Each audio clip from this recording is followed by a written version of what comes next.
Welcome to Blizzard Fire. We hope this video helps fire up your solution. You begin by confirming the hardware and power state. Open Device Manager to verify a Bluetooth adapter is listed and enabled. If not, enable the adapter or plug in a USB dongle. Once done, power on your peripheral and activate its pairing mode so the PC can discover it. Make sure airplane mode is off, because that blocks radio signals. And note that Wi-Fi can remain on unless you encounter interference. Then temporarily disable it to improve pairing reliability. You now add and configure the device.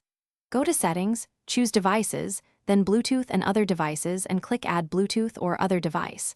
Select Bluetooth and pick your device from the discovered list. When the system requests a PIN or confirmation, compare codes and accept to establish trust.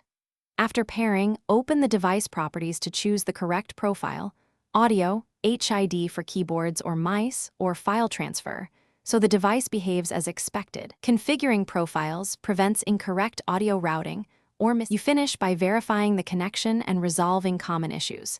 Test the device immediately, play sound for headsets, type with keyboards, or send a file to confirm proper operation.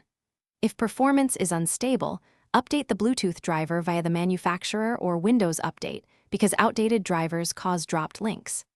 If pairing fails, restart the Bluetooth support service or remove and repair the device. This clears cached states and often fixes discoverability or authentication errors.